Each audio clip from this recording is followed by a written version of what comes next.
Welcome, everyone. I'm Chris. This is Film Threat and Hollywood on the Rocks. Today on the show, tons of news. Your comments on episode 3 of The Acolyte, and Mr. Ng is in the house. So let's get things started. Let's find Mr. Ng.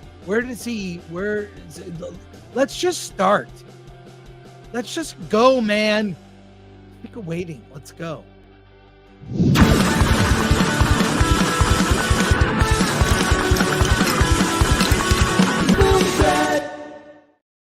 What? May the menstrual cycle be with you always. Yeah, so let me just say probably the gayest thing about me is I love musicals.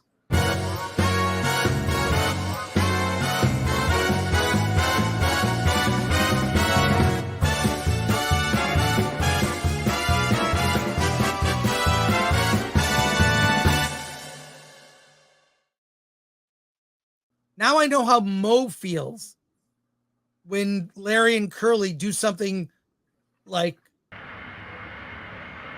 Did you get anything? No. Oh, slacker. What's the idea of the 2 brushes? I'm in a hurry. Well, get going. I'm Mo right now.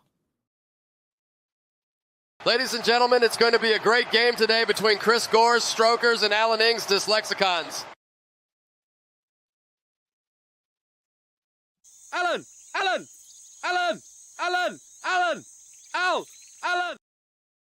What took you so long to get here?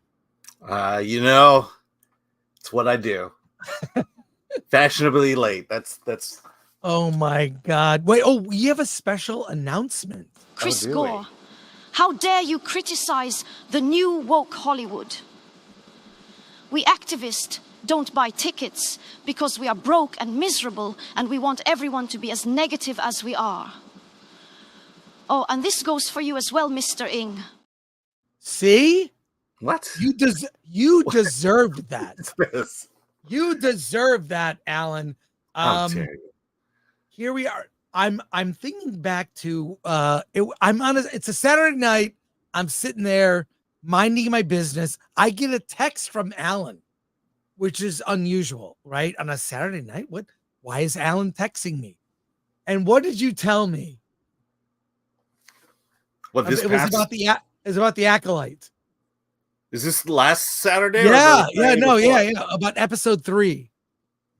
What did I? I know I texted you a bit. You don't even remember. I don't remember. I texted you so much. You said episode 3 is gonna break Star Wars fans. Okay. You actually said that. That's 2 weeks ago. All right. Yes. Yeah. Well, yeah. No, I was like, now I just remember I had seen it. Me and Grace Randolph had seen it, and I was just like, wait till you get to episode 3. Wait till you get to episode 3. Oh my God. Oh, yeah, my I was God. right. I was heading to the screening of Inside Out, and I was just watching the internet break down, just melt down. and then we watch Inside Out. Yeah. Well, we've got a lot of news topics in addition to talking about the Acolyte. So let's get to some comments first, and then we'll dive right in. So here we go. All right. From Bill S. Preston Esquire. I'm so excited for Chris and Alan to eat crow and admit that the Acolyte episode 3 saves Star Wars. Yes, it definitely did. Some crow here. I was wrong. Episode 3 saves Star Wars, uplifts it. We can now go back. From Obama's White Half. I don't know what that means. What a shit show episode 3 was. Don't say shit. I'm sorry. What an poop show. Poop show. What a poop show that episode 3 was. Davina Duckworth. Sony just bought Alamo Draft House cinema chain. Yeah. I saw your comment. Looked it up. Yeah, we were just talking about it. Yeah, could be a good thing. So I don't know if it'll keep the personality.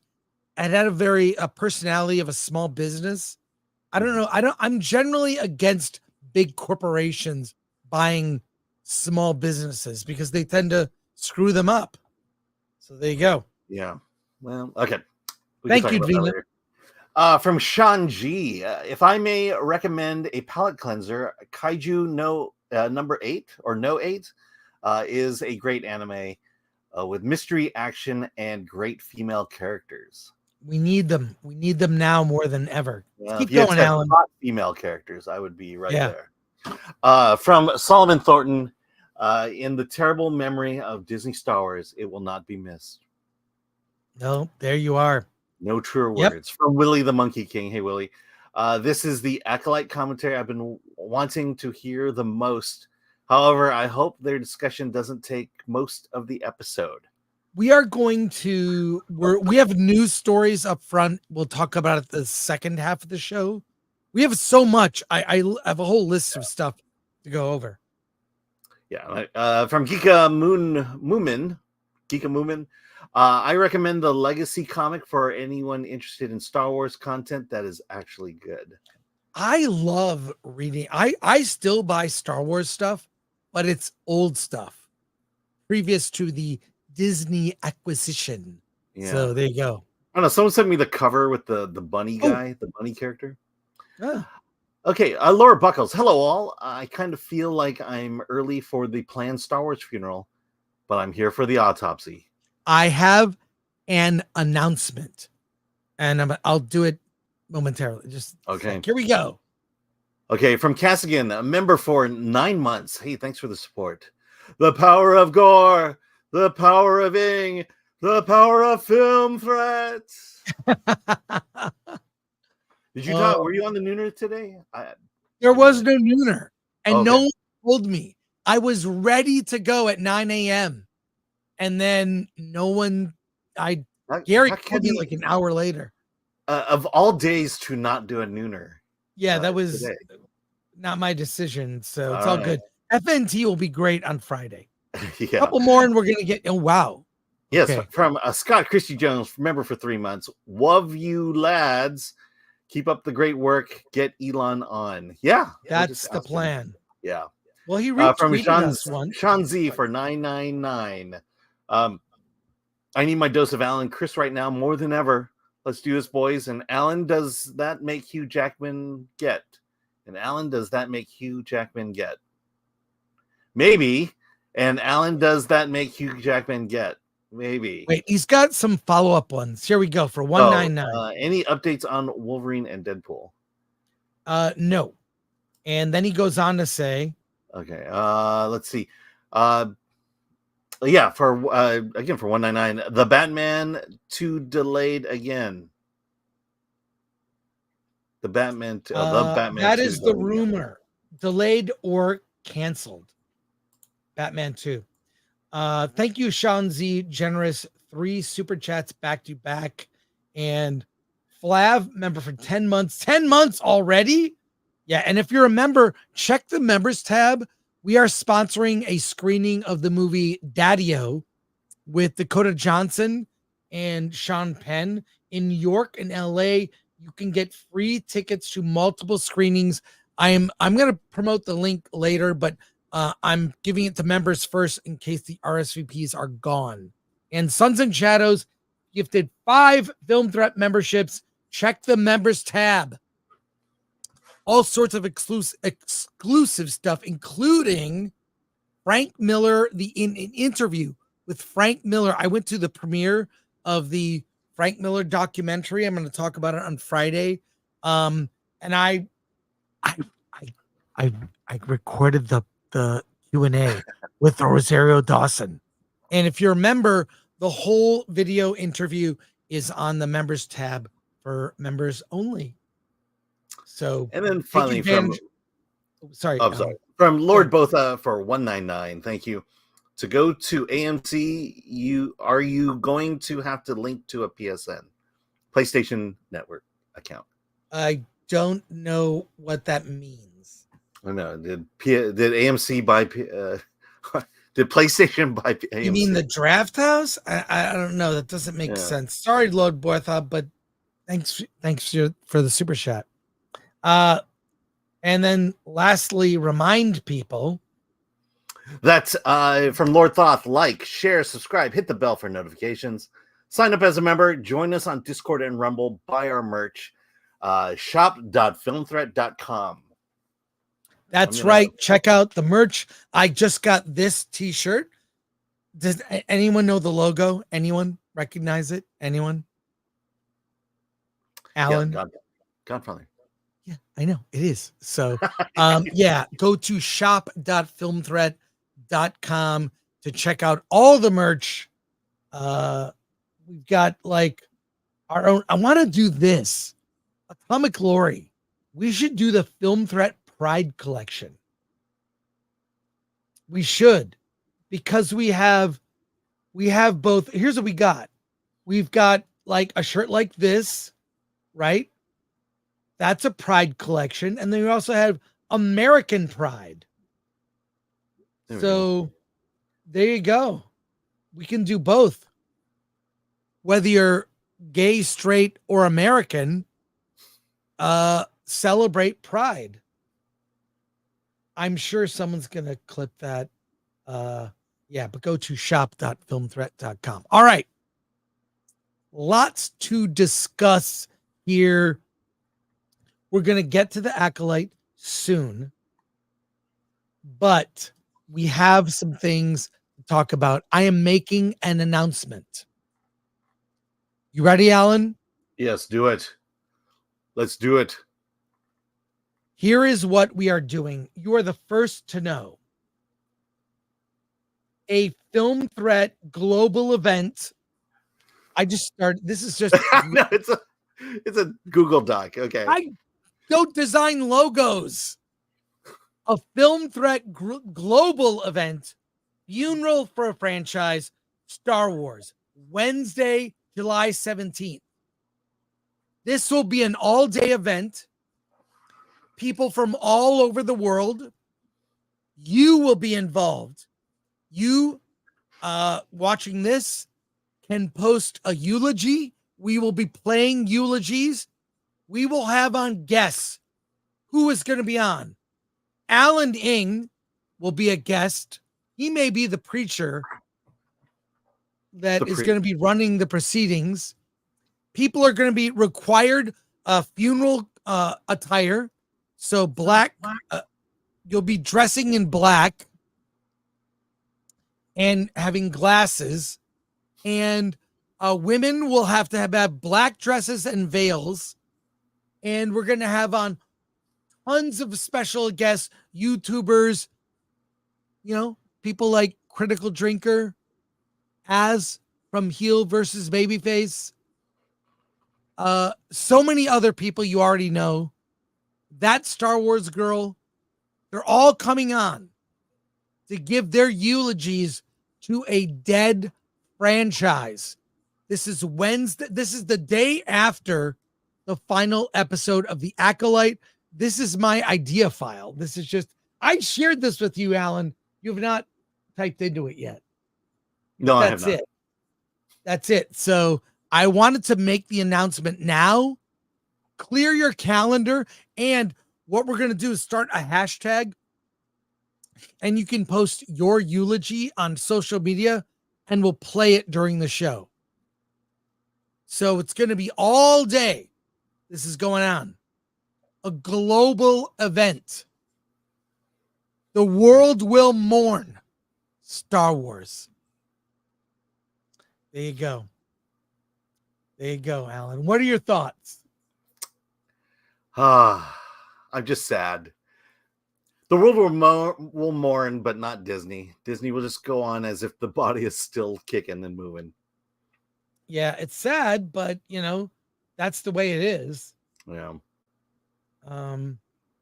There's a part of me that felt like maybe I was wrong and that maybe I'm just overreacting, but apparently I'm not. No, you are not. You are not. So let's kick off with an article here. We need to take a look at this because I feel vindicated. Oh, wait. Let's go to we have some super chats just yes. coming in hot. Okay. Let's get them right here. I'm gonna start at the top. Okay, here we go. From Air, Aron Charman for £5. The Outcast Creative showed the Mummy Shark trailer, and they were seriously considering asking Jeff Kirkendall for an interview. I hope he accepts. That I like that idea. Let's go with it. All right. All right. From Curtis Shaw, Star Wars is long past dead. At this point, it's fertilizer. Yes. Hulk Hogan's giant taint for $5. Howdy, gents. I've listened to reviews all day, and I can't believe the things folks are saying. Ovaries, witches, and scissoring. How TF is this real? It's real. When I said that episode 3 of The Acolyte wouldn't lose not just Star Wars fans, but normies, I meant it. It's long gone here. Yeah. So there you go. All right, Chris B for $5. All this Star Wars stuff and still no people versus Star Trek. Yeah, no, Chris. We moved it to the fall. I have to recover a little. We've got other business. I just found out yesterday we are doing a panel at Comic-Con. It will be on the Saturday at Comic-Con. Details to come. Yes. So yeah, it's coming, Chris B, but we have to do the funeral. And M. Bernsey says the funeral is a brilliant idea, but it's going to be guests coming on doing eulogies, people having discussion, talking about what it means and how much it's meant to us and why we feel so so betrayed by Lucasfilm, I think is fair to say. Yeah, it's not just that it died, it's the tragic nature of its death. And I think this is a great catharsis for us fans. So it was an avoidable death. Mm-hmm. Right here.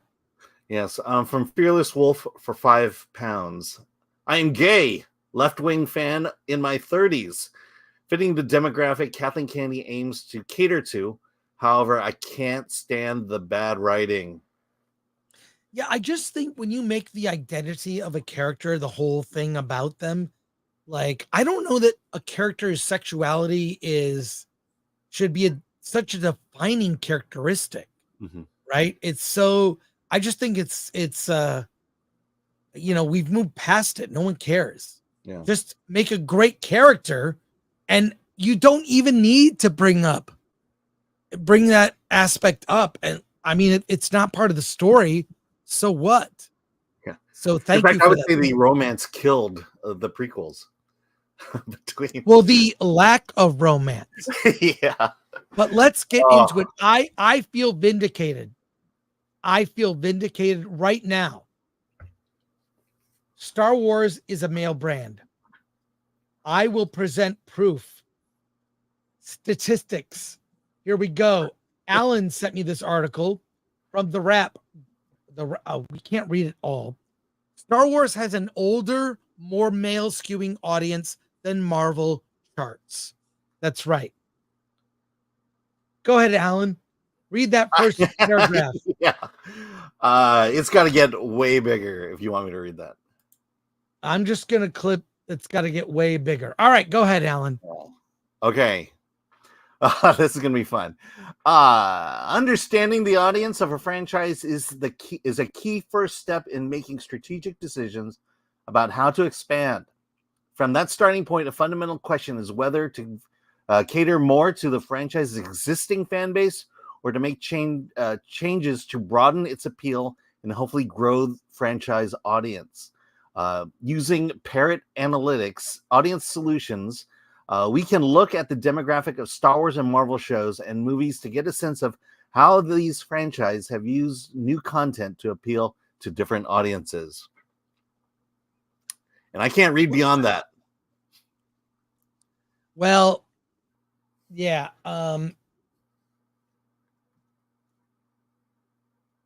I just think that it's obvious. It's always been a more male audience. Now, that doesn't mean that women can't be fans. There are a lot of female fans of Star Wars. Let's be clear. It's primarily a boys brand. And to be clear, the Wrap Pro that's for professionals in the industry, which is why it's behind a paywall, this story. But it makes sense. I think Marvel does have more of a female audience, because I hate to say this, the reason more of a female audience for Marvel stuff, Beefcake. You've got like every male Marvel character gets shirtless at some point. Yeah, why And do you I hate feel to say that? Be proud to say that. I mean, I think it's fine. I don't mind it. It's fine. But this article is vindication. Link in the description. Alan, what are your thoughts? I mean, we've been saying it all this time, and I hate to say it, but this idea of understanding your audience and then catering to it, that's business 101. I have a degree in marketing, and the first thing you do is, when you have a product, you figure out what is your audience for that product, and then you cater to that audience. And yes, you can broaden its appeal, but the reality is that the Acolyte, I don't understand how that appeals to men and boys. Well, yeah. I mean, we've said it. I think it's obvious to me, because I do a little marketing myself. Mostly Film Threat is a male audience. I hate to say it, just is. Mm-hmm. The website maybe has more female readers, but we're mostly male. That's just a fact. And the current shepherds of the Star Wars franchise have not realized this. So no, it's the difference is that Disney cares more about the audience it wants than the audience they have. And so the last several series, from I would say Obi-Wan to today, it's the audience they want, and that's why they're okay with us not being a part of this anymore, and to go away. Right. And I don't understand the business decision behind that. I don't understand where they think the revenue is going to come from, because you've gone so far as to exclude your existing fan base that you want a completely different fan base, and that fan base, not every woman in the world is Grace Randolph, who likes this stuff. And quite frankly, the Acolyte was made for Grace Randolph, because she loves it, and that's fine. That's fine. There's no problem with that. But is there enough of her with enough money to sustain this franchise? And it will be a costly mistake. Someone said that once. I question if she really likes it. If you watch this show, it wasn't called anything Star Wars. It's just a bad sci-fi show. Mm-hmm. It's really bad. So you're not leaning into the real supporters, which are the mostly older and male audience who loved what Star Wars was. Right. And who does that? What in the show appeals to that audience? And then why does it justify the $180 million budget? Why would you spend that kind of money on such a limited audience? I'll just say it. The audience isn't big enough, and you spend $180 million to appeal to that very small audience. And again, it's going to prove to be a costly decision. Absolutely. Let's go to comments and questions on this topic. Right. Well, they're right here. Yeah. Let's go. A bunch have come in. Here we go, okay. Alan. From A. Marcellus for $10. Kathleen Kennedy really hates the Skywalkers. Luke and Leia died from an overdosing on the Force, and now Anakin is not so special anymore because another chick was also created by the Force. Well, two. Okay, from Leo Cody for 5. Working on a poster. Question: is this the Film Threat? Is this a Film Threat presents funeral? No, it's a very specific. This is the wording. Okay. Here it is, Leo. A film threat global event. So imagine a graphic of the planet Earth. Okay. And there's a Star Destroyer above it, lowering a coffin. Okay. A coffin that looks like a Star Destroyer. And you've got the planet Earth, the stars. It says a film threat global event, funeral for a franchise in that Empire Strikes Back. It says funeral for a franchise. It's the Star Wars logo around a thing like Empire Strikes Back. It says funeral for a franchise. And at the bottom, Wednesday, July 17th. There's the text right there. That's the poster for this event. Thank you, Leo. Leo does many of our great videos. He's awesome. So moving on, Alan. Leo Cody for 5. Oh no, we got that one. From Radio for 5. Move down one. I'll do it. Do it, Alan. Okay, here we go. Radio for 5. Me and my friends went to Empire Strikes Back. Super long line.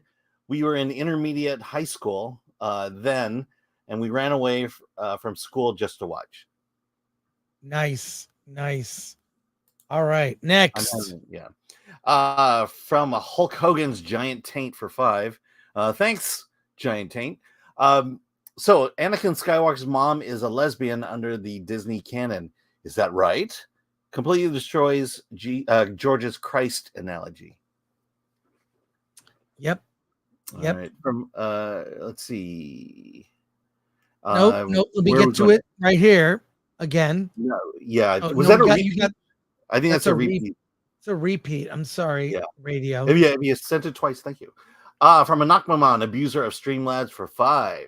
Last night, Beardo pronounced Alan's name as Alan Ng. There's a reason Fear the Tardo exists. Yeah. Well, let's just say he wouldn't be the first. I'll tell you, at the meetup, I think Beardo was the only one who didn't know who I was of the entire group. From Shanzi for 999. Star Wars is a male brand, but ladies love Star Wars. Females love males. Also, there's a balance when it comes to Star Wars, so find the balance in male and female. Can we make Film Threat for Life shirt? Can we make a Film Threat for Life Atomic Lori, let's get on that. Film Threat for Life. Well, I think the issue is it's not a 50-50 balance, and that's okay. It could be a 60-40 or probably 60-40 is more like it. But, who's spending the money? All right, Game Changer 00100 for 2. Am I doing the right one? No, sorry. Wayne O for 2. How can female Dark Wayne Force CH for £5. Wayne CH for £5. How can female Dark Force users be classified as witches? Surely they would be Sith. The sisters of Dathomir use magic, so they were classified as witches. Yeah. All right. Game Changer 00100 for 2. The group they represent just want to be seen. The group they represent. You have to decipher these sometimes. It's all good. I'm reading these things. Okay. A Knockamountain abuser of Streamlabs for 5. Grace Randolph doesn't have enough money to maintain her hair, let alone an entire streaming service. Billionaires don't have permanent bedhead. I'll say I'd love to have Grace Randolph's numbers. I will say, as someone who also has bedhead, I sympathize. And let's see, Janu for 742. That's always the key test. If it wasn't tied to the IP, would the story be successful? Yeah, so if you disconnected Acolyte from Star Wars, what kind of series would you have? Would it be any good? Phantom Camper 001 for 5. Thank you. Star Wars always had diversity. New writers forced wokeness, missing the point. Poor writing and ignoring true fans ended their careers. Yep. Thank you. And Shanzi for 499. I've been watching Hayden Christensen interviews since he's been back from with Disney. He deserves better. Film Threat for Life. Yes. Let's get that t-shirt going. Yes, Joseph Capitani for 10. Do you think Kathleen Kennedy and Disney realize the harm they are causing to the community? They are trying to promote by trying to force feed us this garbage. No pun intended. And thank you, Joseph Capitani. Wait, we have a 50. A 50 from D. 50 Australian. This Thank is you a so much. This is feminist propaganda. This is what Kathleen Kennedy wanted. Here it is. Great work, boys. Keep it up.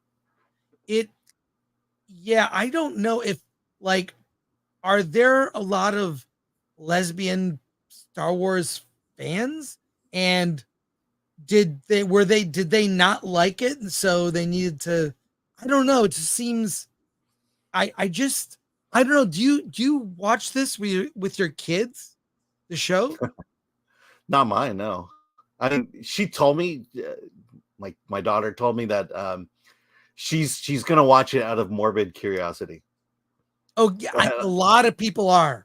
They're curious because nothing has been this like poorly reviewed. You know. Yeah. And the thing is, I've mentioned it on several live streams, but none of her friends care. She has one friend who's a Star Wars fan, and he hates Disney Star Wars.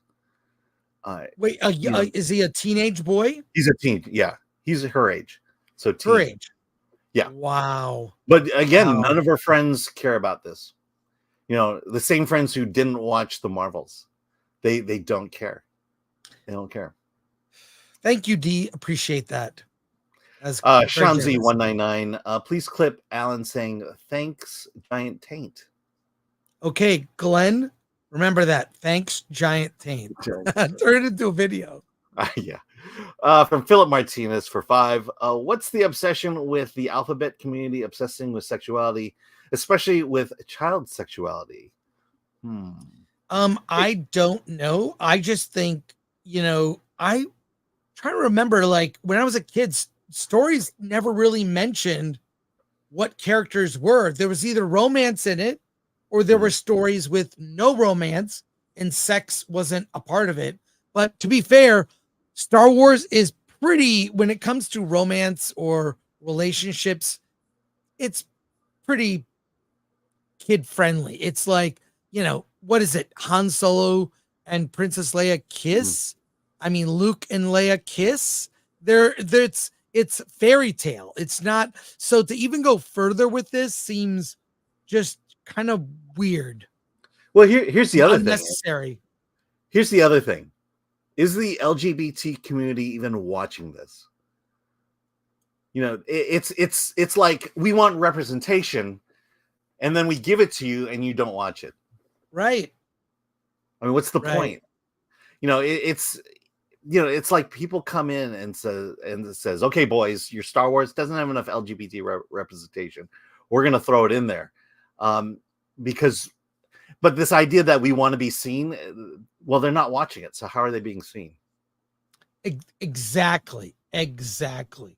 So, let's see, moving on. We have a lot of super chats, but people want to talk about this, and I'm all here for it. I want to show something real quick. I tweeted something.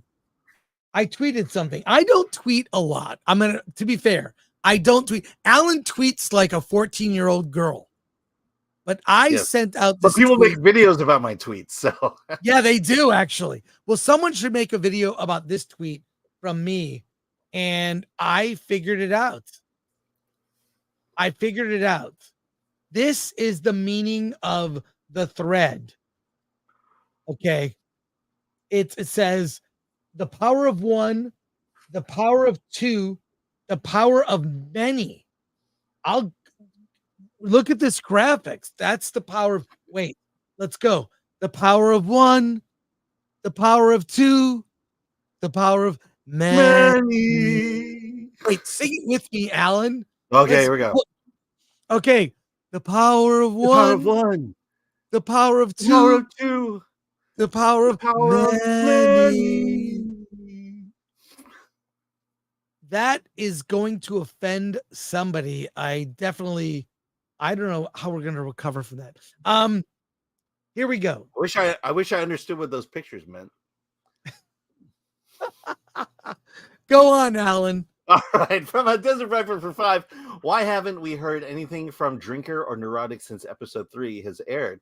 That they have been silent. Weird. I think they had strokes. No, I think here's what happened. They're both working on videos. So Nerdrotic, his video drops tomorrow morning, and Drinker's working on. I'm going to be on Drinker tomorrow.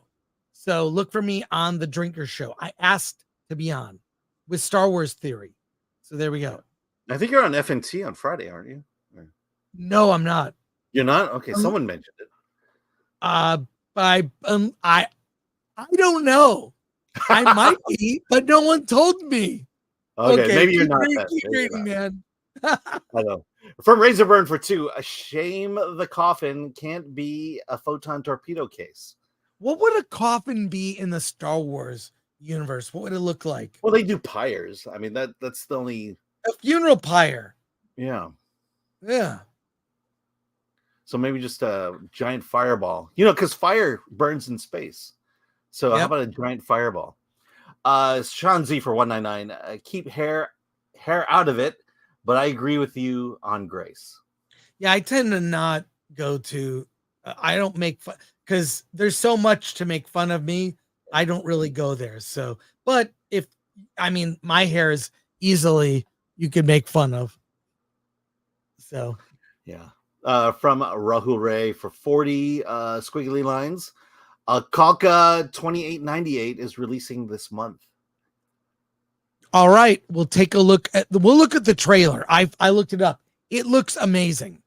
Thank you, Rahul. Action is a pretty bloody action. It's like a sci-fi epic Indian movie. I am going to see it. So we'll do a review. Oh, wow. Buford T. Justice. But let's get a couple more of these, and I got to share some. Only 2 way.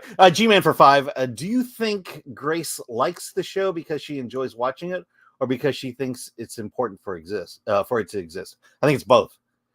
Look, I think it's both. I think she's supporting it, which is supporting the show is a way of virtue signaling. If you're saying, I like this thing, and she does that a lot with the things she expresses, she likes it. It's for a social reason to get yeah. And she's allowed probably, but it's fine.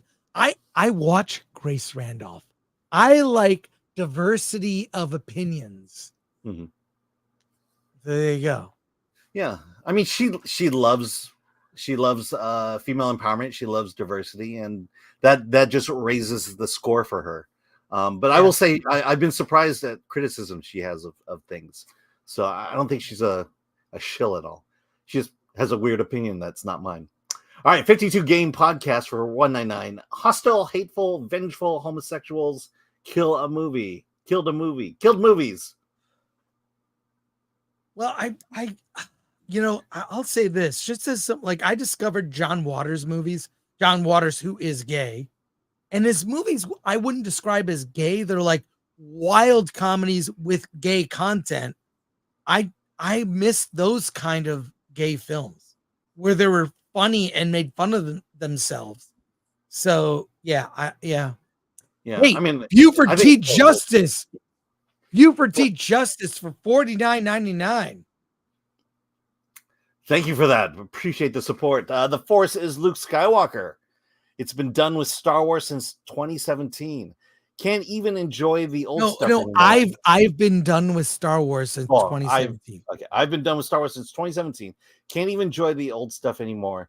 Leftist progressives have destroyed Hollywood, and it's too late to fix it. I'm starting to feel that way, definitely. I feel that way too. I'm starting to feel that they've damaged these franchises so much.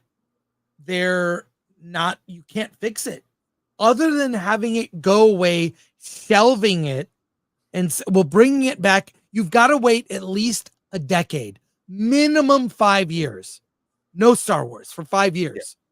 Yeah. Just start fresh. Clean. They'll start with a remake of the original trilogy. Yeah. I need a woke version of that, definitely. But the other thing is, I feel like it's done out of just sheer incompetence and not necessarily out of malice. I think the whole company right now, from top to bottom, is run by incompetence. They don't know what they're doing, and Galaxy's Edge is a prime example of that. I'm going to go with Drunk 3PO suggestion. If I'm ever to return to Disneyland, it will be for the Witches' Coven ceremony that will take place at Galaxy's Edge. I mean, I hope they have a show, a Witches Coven show. And for that, I will return to Disneyland and watch it. Thank you, Buford. Appreciate that. Let's keep going. Luke Daywalker for 199. Thank you. Rogue One is diverse and everyone loved it. Yeah. I would like, so much sci-fi has been diverse. The audience, the male audience mostly, but more female fans now than ever, like sci-fi. And if you look at things like Star Trek in the 1960s, more than 50 years ago, 50 years ago, Star Trek was diverse. You can't call the same fans racist who love Lando Calrissian, who love Mace Windu. Is that the same audience? Makes no sense. And yet we're constantly celebrating diversity today. Diversity doesn't make anything good. It doesn't make it good. It's fine if it's there. It also doesn't need to be there. Like the movie RRR, well, technically it is diverse. The Brits are the bad guys. But the white people don't come out so well with that one. I have not mentioned that movie in a while. So yeah, Alan, keep reading. I have to be right back. I'll be right back. I get it. I understand. That's exactly right. Okay. From Joe Eaker for $20. If this goes like it does in gay Japanese anime, the primary audience for the Acolyte will be straight white men. You know, weirdly, that's generally what the audience tends to be. Accident seller for 20 Norwegian krona. Girls write Star Wars. The Force is a string, a G-string. From Terrence Mack for 5 Canadian. Thank you. For both Disney and the festivities this month, pride goes before destruction, a haughty spirit before a fall. Proverbs 16:18. I know that verse. T-Pack 28 for 10. Hey, look at the bright side. The porn parody should be hot. Oh, yeah. From Sean Z for 199. Thank you. You don't X-a-lot, not tweet, Chris. Film Art for Life. Yeah, Chris needs to tweet more. All right. Albert, not a retro for 5 Canadian. People with standard... you gotta put it up on screen. Oh, I'm sorry. I'm used to you doing it. Sorry. Albert, not a retro for 5 Canadian. Sorry, everybody. People with standards aren't watching this stuff except to bash it, regardless of race, color, creed, and sexual orientation. It's just, again, diversity. There's no problem with diversity. There's no problem with all this stuff. It's just the bad story that backs it up. And that we're, and to just this arrogance to call out our criticisms as being racist, sexist, misogynist, homophobic, whatever. But get ready. Chris Gore, how dare you criticize the new woke Hollywood? We activists don't buy tickets because we are broke and miserable and we want everyone to be as negative as we are. Oh, and this goes for you as well, Mr. Ng. Ooh, catching strays there, Alan. Man. Yeah. All right, moving on. Shanzi for 199. Drinker and neurotic production time. C is right. Yeah, you'll see. I talked to Gary this morning. His video drops tomorrow morning. Thank you, Jean Z. Let me guess, he liked it. Let's get through these because I got 10 more topics. I know. Okay. Butter Biscuit 92 for 2. Cave wait to see Danky animate your singing LOL. Says Butter Biscuit 92 for 2. Well, we'll see. I don't know if Danky knows us. Yeah, I don't think so. From Pyrene Dreams for 5. Time to isolate disease. They chose to create their own leper colony. Let them rule it alone and in silence. Yep. Let's see. From Luke Daywalker for 499. What if Alan caused a rating spike that led to a second season? Will he take the voice and say, I thought I was doing a good thing? Yeah, you should. I know. But fortunately, compared to all the other Star Wars, this is performing horribly. I've probably gotten 20 people to see it who normally wouldn't have seen it. From Sean Z for 499. Alan, you're right about Grace, but at the same time, which is not in her character playing, that she's pretty normal. Film Threat for Life. Did I read that right? Thank you, Sean. All right. From Stefaha for 5. I have been a lifetime Star Wars fan, episode 1 through 6, and the extended universe books, and I am not a lesbian. LOL. But if you were, there's nothing wrong with that. Yeah. There's nothing wrong with it. In fact, if you want to experiment, we're on board. From Boat Night. Wait. Say that again. You got it the one time. We're moving on. We're moving on to Boat Night for 2 Canadian. Hey, there's a lot. There are a lot of female Star Wars fans, but they're not the majority, or they're not who it's made for. It's okay. You know what? There are guys who like Barbie and adult men who collect Barbies. That is a demographic. But the Barbie movie was made for women, frankly, and as it should. So, I mean, we don't. Thank you, Savala. Thank you. I mean, most of the gay people I know, they don't like LGBT cinema. And a lot of times they'll just tell me LGBT cinema feels like it's more of a lecture for straight people than it is a movie or story for them. Yeah. We don't need a lecture for us. Just make stuff that's entertaining for everyone, which includes gay people. Yeah. Right. Check out Bottom. All right. Brad Knight for 2 Canadian. Why did they chant? The Force needs chanting. There was Boat Night. Boat Night. Sorry. From Shanzi for 199. When and all right. Javier Sanchez. Javier Suarez for 10. The Star Wars prophecy we all knew. A chosen one will come and bring balance to the Force. The new Star Wars prophecy. Put a chick in it and make her lame and gay. Can't wait for July 17th. Oh, it's coming. We're going to read a few more, but we got to go back. Just a few of the big ones here, and then we will go back to Super Chats. Keep going, Alan. Garrett Gaston for 1999. Thank you. This episode was awful. However, I don't actually feel like the thread part was lore breaking. I thought the Immaculate Conception bit takes away from Anakin being unique. Please, for the love of God, fire Kennedy. Yeah, I feel that way. Cable Watson for 2. You and Ng should do streams together in person. We did one. Yeah, I mean, it happens a couple times a year, but not. It's a logistical thing. We don't live close together. Although we saw a movie together last night. Yeah. But Alan refused to sit next to me. It was weird. I know. I had to, yeah. From Snakes and Funeral for 999. No. Sorry, what? Declan Lyons. Read the Okay, Declan Lyons. Okay, Declan Lyons for 10 euros. Grace Randolph can be pretty 20 euros. 20 euros, sorry. Declan Lyons for 20 euros. Thank you.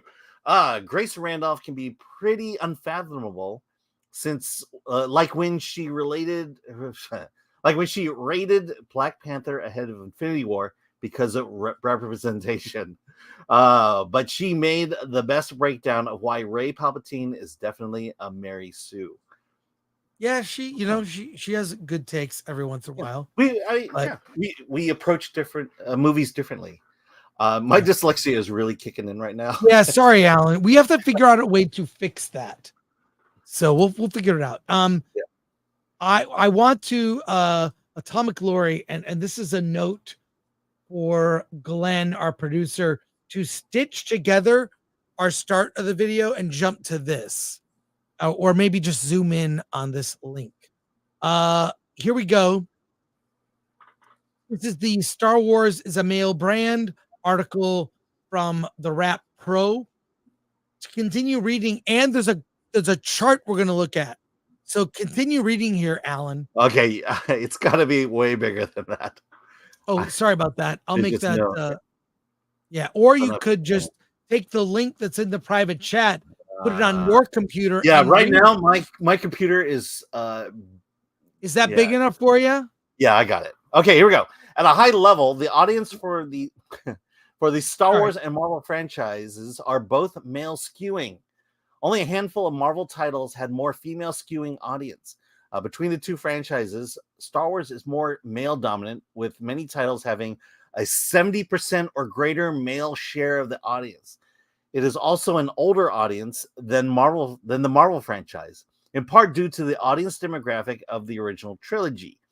Over 60% of the audience for each of these films is over the age of 30.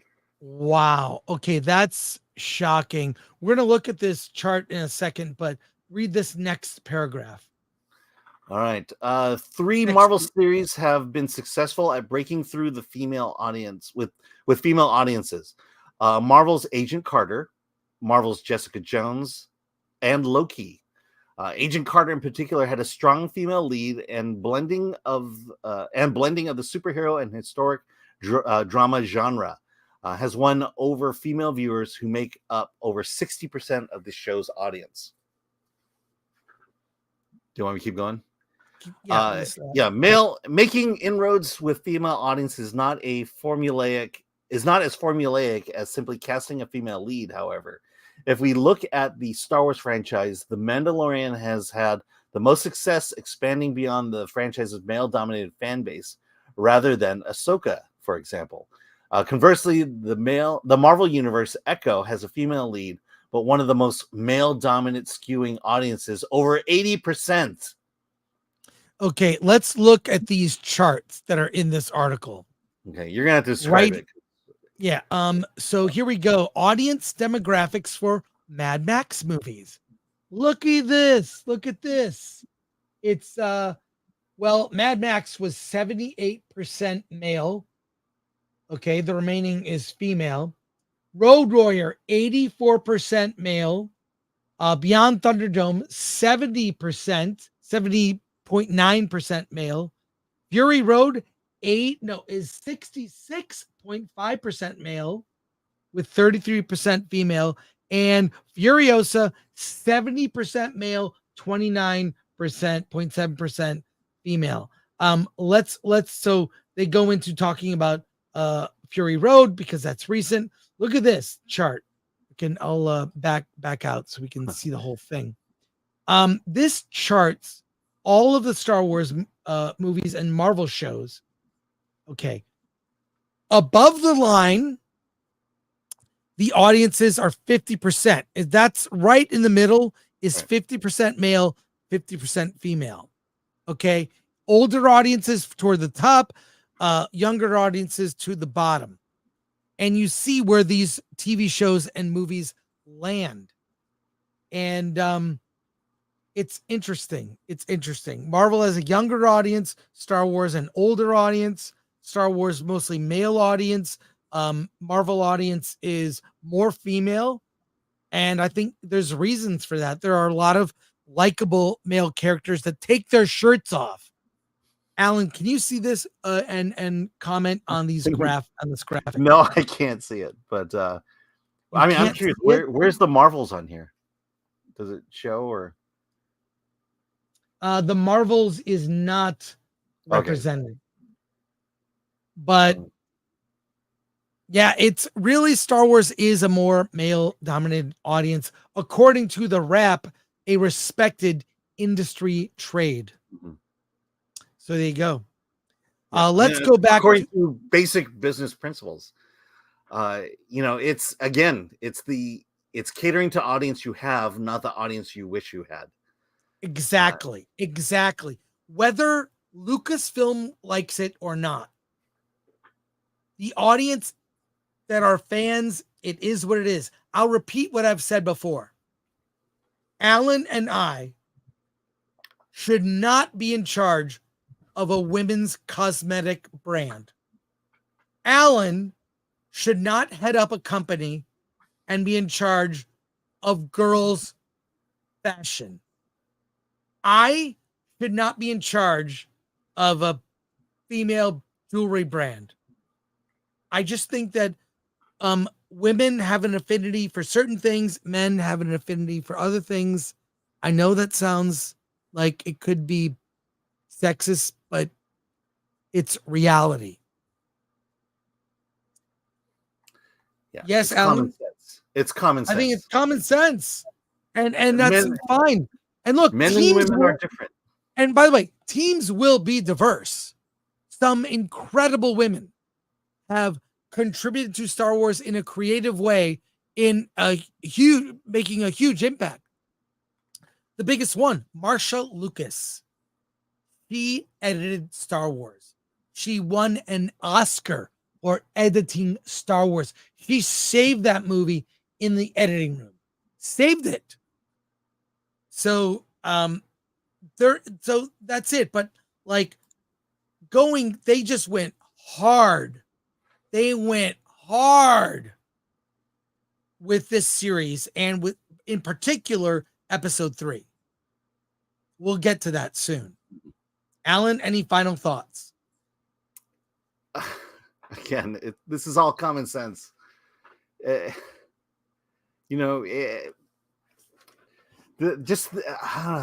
idea of, you just disregard, just cast aside your existing audience, and somehow Disney feels like that's the winning financial solution to all that money they spent for Star Wars.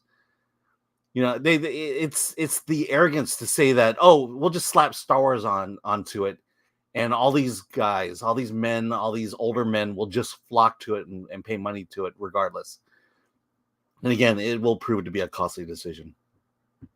Well, I think, Alan, leave us with this final thought. May the menstrual cycle be with you always. Well put, Alan. Well put. No truer words have been said.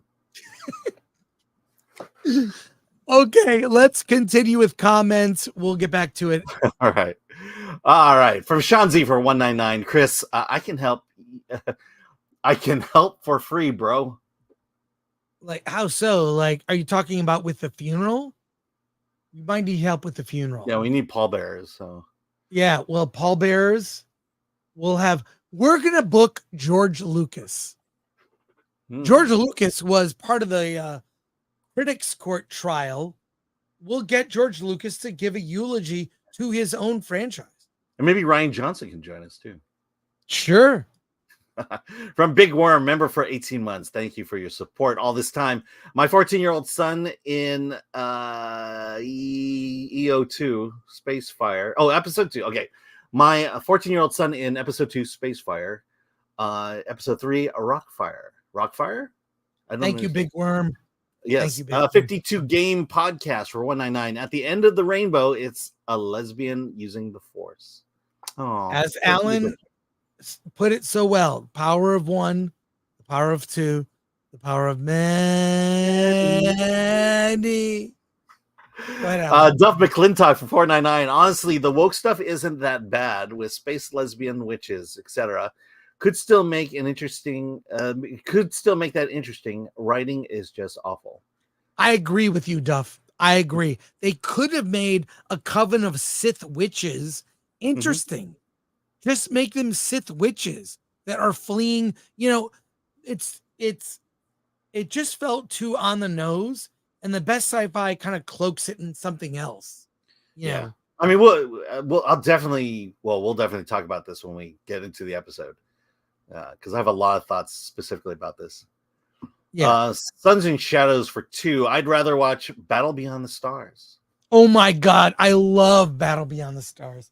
I was at a convention and I got I was at the Pasadena Swap Meet, and I got a Battle Beyond the Stars program from Japan. It's awesome. Yeah. And I would rather watch Battle of the Network Stars. From Sir Switch Crookington, member for 16 months. That's a long time. Adult men who collect Barbies are touched in the head. or have past trauma? No, I would say like the men I know who collect Barbies may not be straight.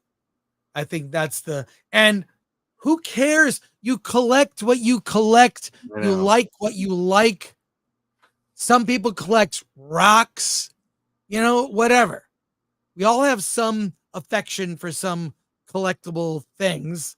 And I don't have any problem with men who do that. That's perfectly fine. Yeah. I'm not I going to mean, critique. you like erotic popcorn buckets. I mean, I do like erotic popcorn buckets. There we go. Coming soon. I'm going to get the real one, but this is what they've got at AMC for now. Deadpool and Wolverine. There you go. all right. From Amanda Nowicki member for 14 months. Awesome. R2D2 is not a lesbian. R2D2 is a robot. Or as I like to say, the 1950s pronunciation, R2D2 is a robot. Robot. Remember that's how they pronounce it? Sure. Okay, sorry. And finally from Jay for 5, Magical Star Wars, JLZZ creates 2 female Jedi. I think he means to say Magical Star Wars Jizz creates 2 female Jedi. Oh. Well, there you go. There you go. Quick. I have a couple quick things before we get into the review. So please, patience on this stuff. We're probably going to move some of these topics around. But Alan, you wanted to talk about this real quick. We have like 3-4 very quick hit topics, news items. Go, Alan. Yeah. Well, last weekend, you were in a theater for hours. You saw Lord of the Rings in theaters, and you took your daughter. Yeah, my daughter and I took my daughter to see Lord of the Rings, the extended cuts. So we're talking 11 hours in the theater on Saturday, Sunday, and Monday. And also Fathom Events is repeating it this weekend. So you can take your daughter to see Lord of the Rings. But let's just say she's a chip off the old block. She understands after seeing it the greatness of this movie. And the realization that there are great movies. And unfortunately, all the great movies were made before 2016. I mean, think about it. What is your favorite movie? Why is your favorite movie your favorite movie? It's because you connected with it somehow. You connected with the story, connected with the characters, and that in that connection, and at the end of the movie, it inspired you or it spoke to you. And that's something she experienced over the weekend. Just the ideas. I mean, there were so many themes going on through this. The first one was about power. That each of the main characters were all tempted to take the ring. And many of them, compromised themselves. Many of them stood strong against this idea of ultimate power and how it can corrupt you as a person. The second movie, it was second and third movie. The discussion we had was about things that are worth dying for. Ideas. Sam in the second one gives the speech about goodness in the world, and that goodness is worth dying for. We don't talk about self-sacrifice at all. And then in the third movie, it's this idea of hope, that no matter how bad things get, that there is hope at the end. And when was the last time you ever talked about a movie like that with your friends and your family, to get deep into themes that weren't explicitly said in the narratives, but were buried deep down in the subtext? And those themes are absent from today's movies. Yeah. Today's movies are not inspiring. They're not hope. Today's movies are nihilistic. But movies of the past is the same way. Culture is nihilistic. Yes. They were hopeful. They were inspiring. They made you want to aspire to be good like the characters who were heroes. And your daughter, I know, wasn't around when these movies were in theaters in the first run. Right. She just wasn't around. So for her to experience it, when you mentioned that speech that Sam gives at the end of Two Towers, chills. That Yeah. speech, play it on a loop to feel positive. That is such a great speech at the end. And Two Towers is so, I mean, you can argue all day. Oh, I like the Fur Fellowship. No, I like Two Towers. Like I love them all. It Yeah. might be. I don't even see them as 3 movies. I see them as one solid movie. Yes, one story. But and also to me, and by the way, I never read the books. I wasn't a Lord of the Rings fan before seeing the films, although I saw the cartoons, like I saw the Hobbit cartoon and the Lord of the Rings cartoon I saw in the 70s when I was a kid. I wasn't a huge fan. It's like, oh, okay, that's cool. I like sci-fi more. It is the most perfect trilogy ever. Mm-hmm. Like, we can fight about OT Star Wars. I would argue with you, Jedi, it has its flaws. These 3 films by Peter Jackson, all filmed at once, was such a huge undertaking. As someone who wasn't the biggest fan, I love these films. They still resonate. It will probably never be repeated, knowing all the things that studios seem to think are important now. Yeah. So the fact that you can enjoy that with your daughter in a theater, and she was, a girl who looks at TikTok. Yeah. Yeah. She mentioned it to me. She goes, I'm so glad you made me see this today and not when I was a kid. Well, I keep punishing your daughter. No, I know, but I'll bring up one thing that we talked about, and it was that scene in the first movie, The Fellowship of the Rings. It was that scene between Bilbo Baggins and Gandalf the Grey, where he's just saying, he's going to go away, and there's discussion about the ring that really they were not discussing the ring, but the ring was there in that scene. And you felt its presence, you felt its gravity and its weight, even though they weren't really talking about it at the scene. I tell you, I keep saying how brilliant that scene is to say so much without ever saying it at all. Right. And, when we get into episode 3, everything that this current generation of writers, TV writers and movie writers are missing is the fact that they feel like the words are so important. That we don't understand things unless they say it. In fact, we'll just say it and not have to back it up in any way. And we're going to get into that with this one because there's such a great example of how not to build a character and why words are just words unless you put some kind of meaning and emotion behind it.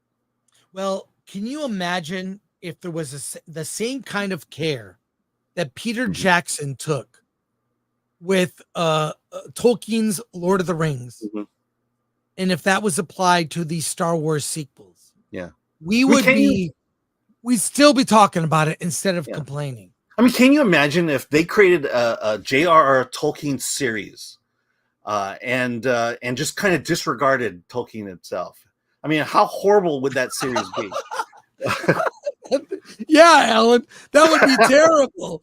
Oh my I mean, God, what if you had these great characters and some network suit comes along and says, "Well, this character needs to be that." Maybe Galadriel wasn't strong enough as a character. Let's make her strong in this series. Well, I'm telling you, get ready for the Harry Potter series on Max. Teleosio Diversio. That's going to be a spell in the show. I promise. It'll be a spell in the show. It's coming. Well, as long as Hermione is Asian, I'm okay. Well, all of those screenings were sold out, and I saw people all over social media talking about it. Yeah. And I'm just happy you got to do that. Repeat it again. Yeah, maybe she'll take her boyfriend to see it this weekend. But ours wasn't sold out. All I can say is the front row was not. No one bought seats in the front row. But my theater did do a second screening an hour after it, so the demand was there. Believe me. All right, let's go to quick super chats. One more topic. Back to Acolyte. So okay. I'm trying to plan things because we have a lot. Yeah, we're gonna move things around. It's all good. All right, from accident seller. for 20 Norwegian krona. I can't wait for Alien Romulus bucket. Hum. Well, by the way, Alien Romulus, I went to Monster Palooza and I filmed the Alien Romulus panel with the director, Fede Alvarez. If you're a member of the channel, become a member, watch that panel, 50 minutes.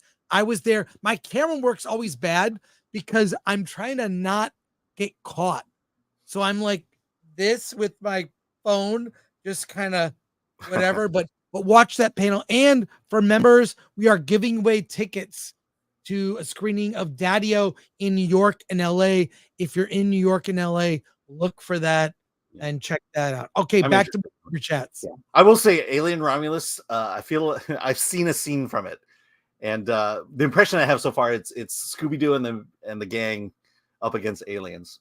Yay. Yeah. Okay, here we go. MK Solid 82 for 5. Chris, they made a new Hasbro toy of OSHA as a space mechanic. Mechnic or something like that. Mechnic. Yeah. It's just like Rose Tico all over again. When will this nightmare end? Well, get one now before you have to pay $2. I know. I mean, spend the $25 now. It's worth it. It's worth it. Look, Alan has a collectible there. There's my Riva collectible. Yeah. Nice. But thank you, MK Solid. Always enjoy talking to you on social media, which I try to be on as little as possible. Only when I have something to say. Power of one, power of two, the power of man. Did anyone notice I'll wait for when we talk about it. I have comments. Okay, thank you, MK. All right. MK Solid for 5, 82 for 5. No, Dean Mays. Oh, sorry, Dean Mays for 5, Australian. In many ways, Hollywood cinema has become a postmodernist nightmare. You are correct. Very, very disappointing. Very disappointing. Thank you, Dean.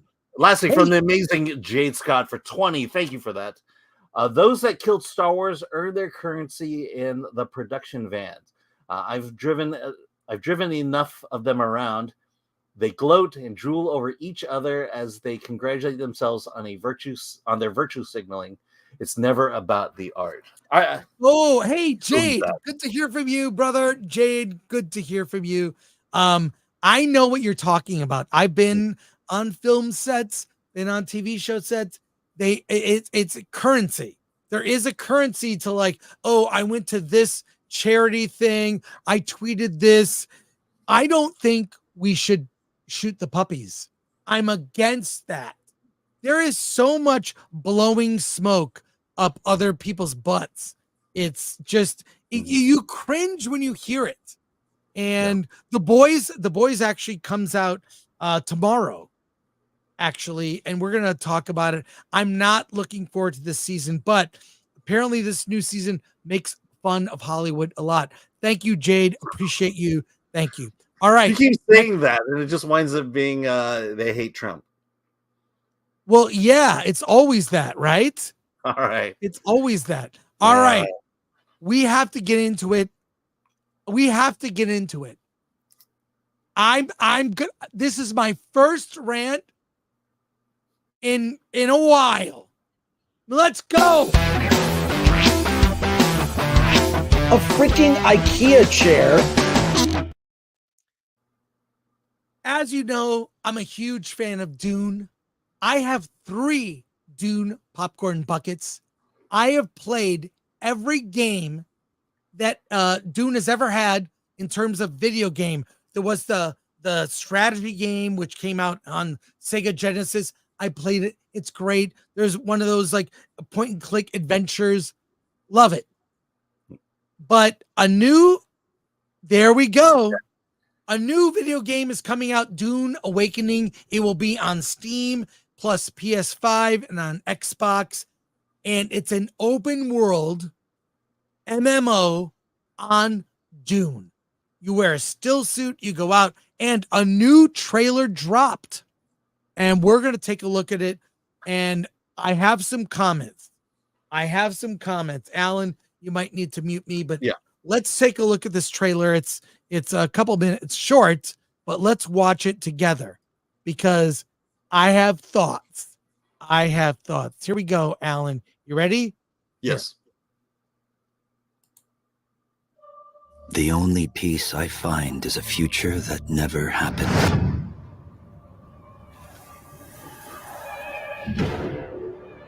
One where I, Paul Atreides, was never born. I created the future until it created me. But I see a narrow way, a path that might have been. What if my mother had obeyed her orders and given birth to a girl? Everything would change. Dr. Yue exposed before his betrayal. A world where my father lives. House Atreides surviving the Battle of Arrakeen. Sardaukar deployed to protect the spice melange. A war of assassins spreading across the planet. Fremen exterminated. No Muad'Dib. No Lisan al-Gaib. No Kwisatz Haderach. All of my visions lead to horror. Except for this one. This one leads to you.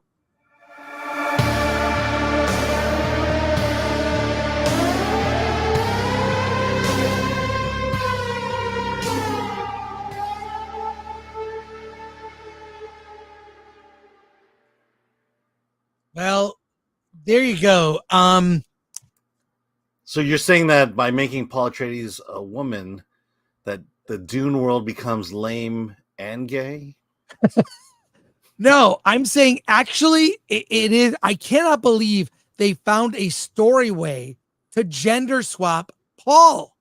Now, technically, it is actually part of the story in the sense that Jessica, which was Duke Leto's, Bene Gesserit Concubine. wifeling. What do they call them? Consort, whatever. He regretted not marrying her. She was supposed to bear a daughter, which was going to marry Fade Routha to merge the houses Harkonnen and Harkonnen, whatever. Harkonnen and Atreides were going to be merged into one great house. But he defied that because Duke Leto wanted a son, and so he had Paul. So I guess that's the reason they come up with that, we can gender swap Paul in the story. And they found a way to do that. But that's like retelling Star Wars as if Leia and Luke were switched, right? And Luke was Prince of Alderaan and Leia was a moisture farmer. It's and you know what? I don't want to say that word that out loud because I feel like Disney would make that happen. That what if Leia was a moisture farmer on Tatooine and Luke was Prince of Alderaan and Senator Luke Organa. These are bad ideas. But I just thought, in the previous games I played of Dune, they pretty much make you it's a strategy game. You're mining spice. You could have just been a Fremen that was, joined one side of the war, right? Or they could have made you play a different character. I don't know what it's going to be. I mean, I hate to say it. It looks so cool. I'm going to play it no matter what. But the story aspect really bugs me. It bugs me because it's so obvious. It's so obvious. Alan, do you have thoughts? Yeah. It's part of me is maybe you feel differently about this, but the fan base of Star Wars is much bigger than the fan base of Dune. So let's say this was Star Wars. Let's say we did swap Luke and Leia. I would play that.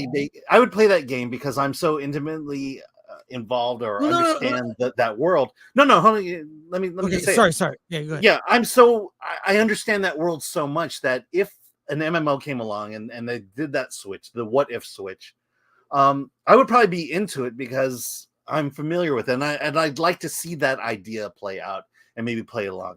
Problem is I'm not a fan of Dune. I've never read the books. I've seen the movies.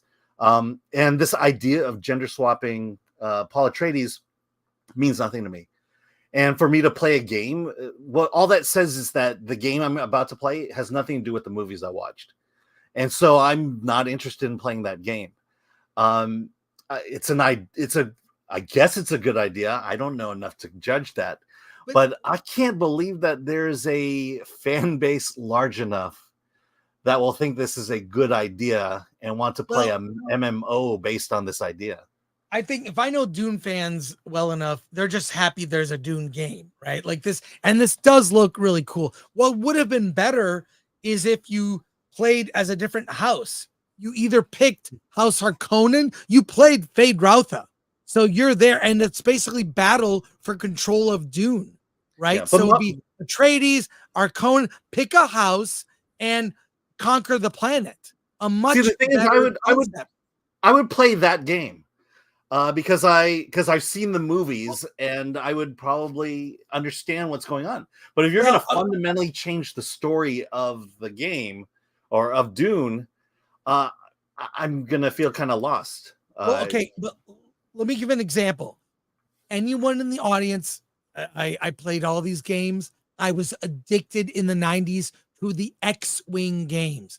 You had to, for your computer, you had to get the control stick. Yeah. I played X-Wing, B-Wing, all the missions, and then they came out with a game, and it was brilliant. This game, you can find cinematics online. TIE Fighter. Yep. TIE Fighter was the story of Star Wars from the point of view of the Empire. So you played the exact same missions that you played in X-Wing, but from the point of view of the Empire. You were there trying to kill all the rebels so they don't blow up the Death Star. You played other battles, but from the point of view of the Empire. The cinematics are great for that game. There was a better idea here. I don't love this, but if this is what I got, I'll take what I can get. So, but I'm still a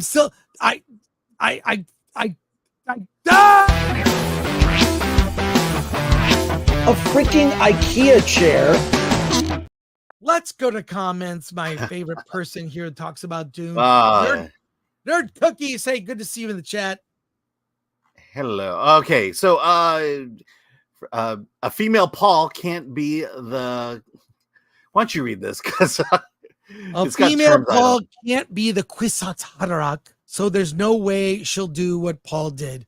Sure, but I feel like the game is like a survival MMO, and you learn how to survive on Arrakis. I assume you're gonna ride worms. I assume you're gonna engage in battles. So I don't know that is relevant to the gameplay, but I'll still play it. And if it's multiplayer, Nerd Cookies, I'll play with you if you want to do that. So you had me at. I want to see. Right. What? You had me at writing the worm. You had me at writing the worm. Hey, Nerd Cookies, hit me up. I'll give you my gamer tag. And yeah, we should. I want to see your video on it. These are my thoughts. Okay. I'd like to hear your thoughts. Okay. If it's multiplayer, I'll get it as well. I watch every one of her videos. Never miss it. Okay. From Suns and Shadows for for $2. Okay. Paula Atreides is Dune. Paula Atreides in Dune Awakening. Paula Atreides in. I got me to it. Paula Atreides in Dune Awakening from Suns and Shadows. Thank you for that. Moving on. Here we go. I told you it's where are we? Okay. From Desert Viper for $5. I want to make sure. Yeah, Iger will see the A and the O. It looks the same, and that's why I was screwing me up. Just read it. Iger will not fire Kathleen Kennedy because rumor has it in the know that she will file a sexual harassment suit against him. Could happen. That's yeah. Yeah, I mean, yeah. I don't. We should talk about this later. But a friend of mine who knows stuff in the industry says that Marvel knows they screwed up. They screwed up, and they recently fired 15 producers. They got rid of all the activists in high positions, fired them all. Lucasfilm will not do that. Lucasfilm is doubling down. Obviously, episode 3 of The Acolyte, which we're going to talk about. Yeah, it's taken us a long time. Sorry.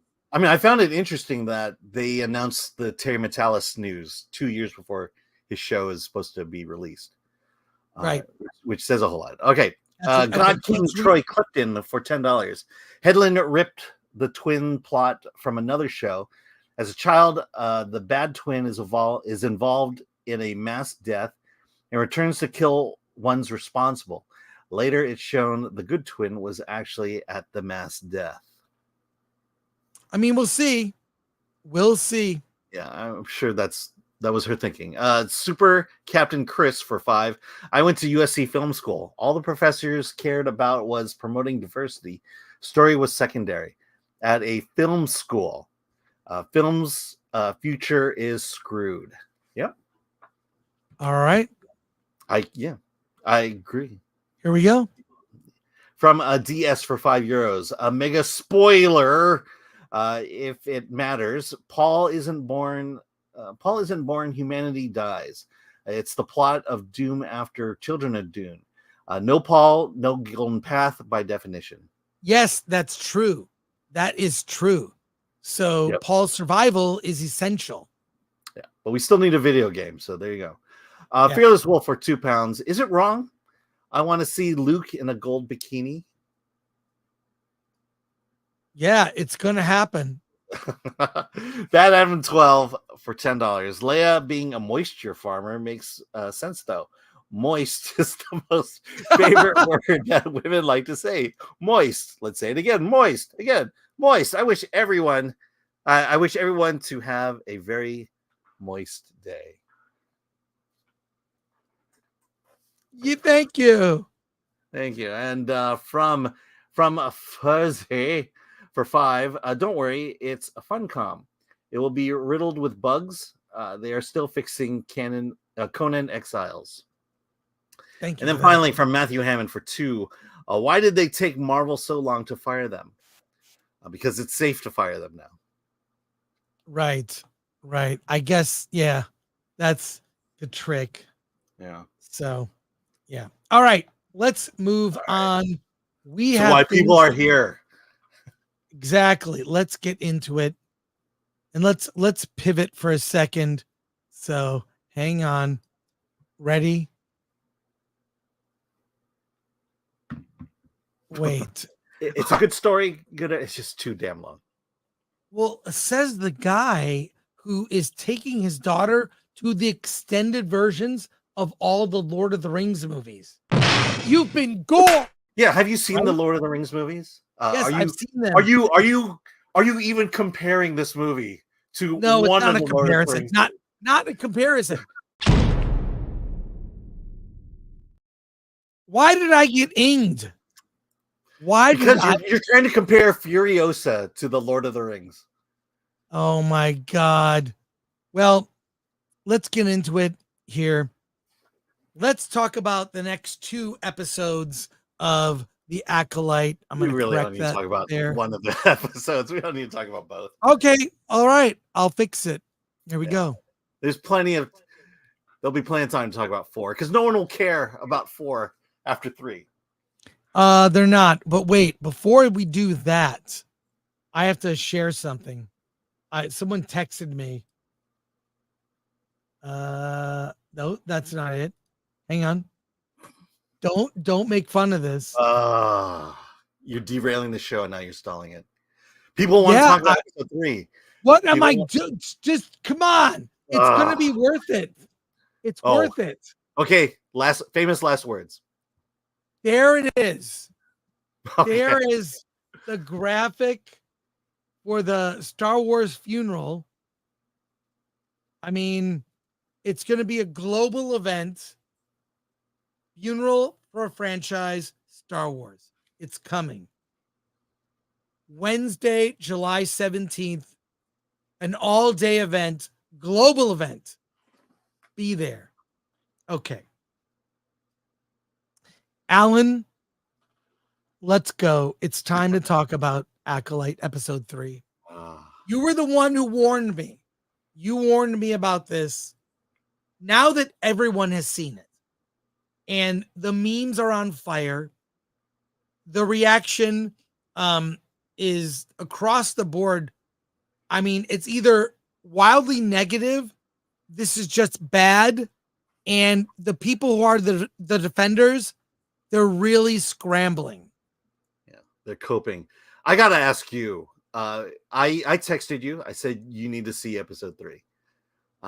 What were your feelings when you got through episode 3? I thought, first of all, the acting was so bad. The two young girls, which I assume was one actor. No, they were twins. They were twins. They're actual. They were not very good. They were not very good. I'm sorry. They were not. I don't think. And look, no one should harass these kids. They were cast. It's not their fault. They were poorly directed, but they didn't pull it off, if you ask me. There needed to be some sense of the relationship. It just seemed dumb. But what I'm asking you is, did you feel the same way after episode 3 that I felt? Yeah, I watched it twice, and it does not hold up, does not make sense. The whole thing of like, she's so mad at her sister because she's going to go away to be a Jedi. She prevents her from doing it by attempting to murder her. So if her sister's either going to go and be a Jedi and be gone, or be murdered and gone. What? And you'll see in episode 4, it seems like they're setting up May to be redeemed. It's just, none of this makes sense. I mean, you can look, when other people were criticizing the show for having that fire in space, and I get it. It's like sitting there and like, it's like burning and like, okay, like, all right, I can forgive that, because plenty of sci-fi plays fast and loose with rules. You've got sound in space. You've got all this shenanigans in space. explosion. Yeah. I'm okay with that.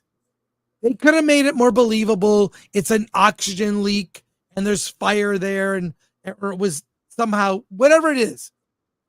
I'm okay with it. That's the least of this show's problems. I know when people were doesn't talking land. about the fire in space, the only thing in my mind was, but you haven't seen episode 3 yet. Well, Alan, there's so many. I mean, in addition to the witches' coven, which are their Sith witches, or as they say, our kind are not accepted in the galaxy. The galaxy isn't kind. Women like us. Yes, the galaxy isn't kind to women like us. Wink, wink, wink. I mean, look, I watched it twice. It gets worse the more you think about it. And I don't know if Star Wars is recoverable. I mean, I checked out after Obi-Wan, right? Yeah. And I'm only checking in out of morbid curiosity. Yeah.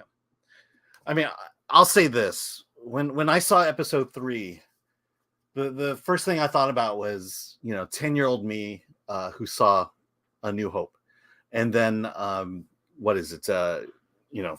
16-year-old me who saw Return of the Jedi. And thinking to myself, how did we get here? You know, in my not in my wildest imagination would I ever thought that if I were to logically follow the progress of Star Wars as a franchise and as a series of movies, never in my wildest imagination would I have come across a coven of witches. And it was at that point that I realized this brand is not, Star Wars is not for me anymore. Disney has decided that we old school fans don't matter anymore, and that we're just going to tell our own damn stories. And so to hell with the rest of you. You know, thanks for the money. You know, and gratefully all that money that I spent went to George Lucas. None of it went to Disney. And so you're welcome. Star Wars is yours. Do with it what you will. I am officially off the ride. Sorry about that, Alan. No problem. Continue. No, that was it. It's you know, this is what I felt like when I tweeted everything I tweeted. It's over. You know, when we got the first 4 episodes, so we got to binge the whole thing. And I remember after this 3rd episode, going into the 4th episode, I just remember thinking I really could care less what this 4th episode is about. Right. Because I've checked out. The only thing I'll say about it is I'm kind of curious as to who the Smiley Sith is, and then also I have to believe that there's another flashback coming, because it's still unanswered as to what the Jedi actually did, and I have to feel like that's coming in the next 3 episodes. What drove Torben to off himself? Mm-hmm. Because just based on this, it doesn't answer that question. The other thing is, who is Smilo Ren, the Dark Jedi, or the Sith that's training May? Who that is? I think it's pretty clear. The only thing that would make dramatic sense is if it was Mother Anastasia, which is played by Jodie Turner-Smith. That is who that character is. It's either that or the. Right, if it's her, it's not a surprise.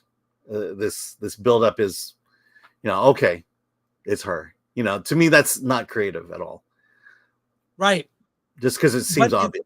It's very obvious, and there will be a reveal, and someone's going to say, "I am your mother." Wait, no. I am your mother. That sounds like Yoda. I'm no. No. This we'll know. Problem is, we will know. We should do a show on Tuesday, the 16th of July, just to get that out of our system. We'll do it after that. All right. After the show is over. Final debrief. And the funeral is the next day. Yeah. But the thing is, the 2 twins are going to reconcile. May will be forgiven for the people she's murdered, and they will combine the power of 1, the power of 2, the power of many. They will go against Smilo Ren, and she will be revealed, and it's going to be Mother Anastasia. Mm-hmm. It's pretty obvious. And her 2 Padawans. See, if I were them, I would declare that this series should be the origin of the Sith. So whoever Smilo Ren is, this is the first Sith, and I would figure out a way. No, you can't. The Sith have not been seen in a millennia. That's 1,000 years. That was in Phantom Menace. Oh yeah, no. Okay, yeah. They researched it, and they're following lore to a T. So I'm just gonna say this is the origin of the Sith. You have the 2 twins. One wants to be a Jedi, the other wants to be a Sith. And if I were a smart writer, I would say the reality is I want to switch them. I want to turn the one who wants to be a Jedi in evil, and then vice versa, and it becomes a duel to the death between the 2 twins. One of them survives and becomes the second Sith to the main Sith. Well, That would be more think interesting to me than the direction I see this going. the other thing is there's the Immaculate Conception, which was introduced. Yeah. That's how Anakin came to be. And it's now implied that there was some involvement with Shmi Skywalker may have been a part of this coven, or later will be discovered to have been a part of the coven. It's all infuriating. It's all just makes it this fanfic. And I mean, I talked to someone who I told, oh my God, it's just so bad. Said I undersold how bad it was. It's bad. It's bad. So, Alan, well, any final thoughts? I was looking at my notes in terms of the Immaculate Conception. The tension there is that the witches don't want the Jedi to figure out how they did it. Right. So it was something intentional. It wasn't something the Force did. It was something the witches intentionally did. Well, And it's just, again, how did we get here? How is this the natural progression and evolution of the Star Wars franchise? It's been taken over by Disney, and they don't care. So, yeah, there hasn't been a Sith for 1,000 years. Well, why does that matter now? When does lore now actually matter to Disney Star Wars? I don't think it matters, and they are rewriting it. Mm-hmm. So, yeah, because we talked about they have fundamentally changed the nature of the Force. You know, the discussion goes on, and I've heard many people talk about it. That is it just merely the witches perceiving the Force in their own way, such as how religions perceive God? You know, right? And it just everything this show does is just fundamentally changing everything we've known about Star Wars and good and evil. That line, it's what is it? It's not about good and evil, but it's about power and who uses it and how it's used. Yep. You know, this is the biggest frustration I have with this series is that idea of good and evil. You know, because we have now injected current culture into Star Wars. Because you could politically line up with the story that's going on here. For example, the witches have been exiled to this planet by the Jedi. Well, I mean, where in the world out there today is one country exiling another subsection of its country to a certain area? The other thing is the Jedi come in to take these children to make them Jedi. I just saw a documentary about basically about the Native Americans, and how the white man went into the reservations, pulled kids out, and sent them to assimilation schools and boarding schools. Seems like that's what's going on here too. And then the whole police thing. You know, we've talked about how the Jedi are now cops. Well, you know, used to be we respected cops, but now cops have you know, Black Lives Matter. Yeah. They're even in episode 1 and 2. They are do procedural like cops. Mm-hmm. They come to detain, you know, OSHA. They say things like stop in the name of the Republic and the Jedi Order.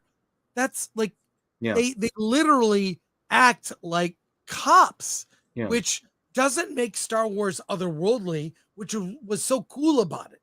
It's like it was something like you'd never seen. It wasn't quite familiar. In some ways, yes. Other ways, no. Yeah. And this coven is not presented as good or evil, but definitely the Jedi are presented as evil so far in this. You know, I don't think you can walk away from where we are today and not think that the problem with what's going on in the universe is the Jedi. All right. Well, we will talk about this pretty much every week going forward, but let's see what you have to say, and stick around. I have an update on the Rey movie.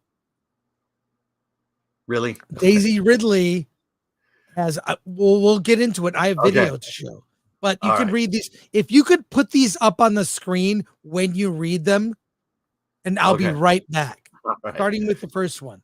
Yeah, from John Kokaza. Okay, for 5. Thank you. Kokoza. All right. You guys seen any good shows lately that take down the patriarchy? Those are always the best shows. I see lots of shows about taking down the patriarchy. From Just David for 10. If you think Disney Hollywood stuff isn't malice, you really need to read Queer Theory. There's endless published queer education papers outlining the malice. Watch Groomer Schools on new discourses. All right. From God King Tony Clifton for 5. You're such a trooper, Chris. It took me 3 attempts to finish episode 3 once. It was so goddamn boring. Yeah, I've seen it 3 times. A lot of it is did I really see what I saw? That's pretty much what I was. Why I had to rewatch these things. Aaron Sharman for £2. They screwed up how fireworks. Again, it's retarded. Sorry. Did I do that? There we go. Oh no, you have to put them up on Yeah, I screen. know. So you forgot to do it after I told you. I know. Because What is this? Wait, let me look. It's not that hard to do this stuff. You put that up, you read. Did you read this one? Yes, I did. And then I put this one up and I was about to read it. All right, let's go. Gosh. Damn. It's Damn. I'm having a hard time reading these things in the first place. Danger. May the menstrual cycle be with you always. That's exactly how I'm feeling right now. Danger UXO for 10. For the funeral of Star Wars, is there a graphic or something I can drop on my socials on the day of? Great show. Thanks again. We are going to promote it with graphics and a hashtag. My goal is to get the hashtag trending. So don't worry. A few days before you'll see it. Just please share and promote it. So there you go. Thank you. Next. Thank you very much. Very generous. All right. From Ronzilla, Smilo Ren is the Gimp from Pulp Fiction. Bring out the Gimp. That's right. All right. Matthew Hammond for 2. One of the witches, it's ma'am. It's ma'am. Oh, it's ma'am. Okay. From Rumble, Caveat Ties for $1. These twins are the Force, dark and light. They come to the universe to enlighten and teach the Jedi. The evil secret baddie is the third person of the thread. Were they a triplet? Hey, wait a second. Could it be a triplet? That would be awesome. Sure. I wouldn't put it past them. Andrew McKinnon for 2,500 Chilean pesos. Guys, there is a little hope for Andor 2. For now, Acolyte crap could fit as Spaceballs prequel quite well. Andor season 2, we'll see. Yeah. Felipe Bueno for 5R. Brandon Sanderson, the best fantasy writer, said that new writers portray the last generation as failing, so the new generation will truly save the world. Oh, yeah. That's interesting. Mm-hmm. That's interesting. That's why all this stuff sucks. They wanted to basically destroy the legacy of the old stuff. Right. And I mean, we talked about that with the D-Files. They got rid of all the old animators. And let's be frank, I believe that's happened at Pixar too. I am frank. And we'll talk about that Friday. Yes, Alan and I both saw Inside Out 2. Yeah. You will be surprised. You will genuinely be surprised as to what we thought of it. Save it for Friday. We'll save it for Friday. We're going to talk Disney on Friday. So go ahead, Alan. Yeah, technically we're talking about Disney today.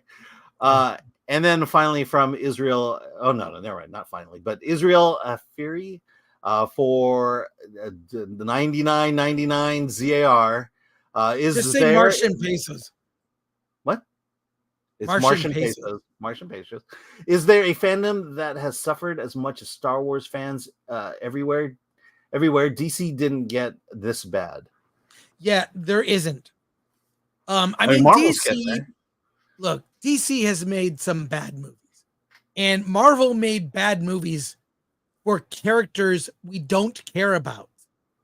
The Eternals was a bad movie, and I mean, it by all accounts could have been great, but I don't think the general audience was as invested with those characters that they destroyed as we have been in Star Wars. So, yeah, there isn't. DC was bad, but not legacy destroying bad. Alan, any thoughts on this? Any thoughts on this? Yeah, I'm trying to think. Is there something worse that they did worse? No, than Star there isn't Wars? anything worse. Star Trek? Well, yeah, I guess, but there are Yeah. technically, there are more hours of great Star Trek than there are hours of Star Wars. That's true. Hours, you know, Yes, Next Generation. Yeah, but I Makes think sense, right? it does. I don't know. I mean, again, something happened in 2016 that just ruined both franchises. And I wonder. Yeah, I wonder. And All right, I think, moving on. yeah. Okay. Bad Coyote Funky for 20. Thank you. As a Star Wars fan, it is exhausting to watch modern day writers insert current world themes and continue to deconstruct our stories in order to produce a product that only their inner circle will find artistic. Yeah. Yeah, because you can sense the pride in these creators that they feel like Yes. they've done a good thing. The When you- ways that Leslie Headland has talked about it, it's just nothing about me, I did this, I felt like I could do this. I put my story into it, I put my identity in it. There's no humility whatsoever in the way they speak. Lord of the Films for 10. It's not about good and evil, it's only about power. It's not just a power, it's an energy that binds the galaxy together, and Sith use it to achieve power, and the Jedi use it to maintain peace. Yeah. And then finally, from once again, Israel Ferry for $99.99 Martian. Stop. You want me to do this? Okay. Well, what's a Just let me just yeah. go ahead, Alan. Go. Okay, what's scary is to redeem May, who tried to burn her sister alive. They should trash the Jedi. They shall trash the Jedi. That's a pretty powerful fire. I was just saying. Yeah, exactly. So, okay. Thank you very much for all your comments. We're gonna switch gears here quickly. I've got a couple more topics, all related to Acolyte. All related to Acolyte. All right. So here we go.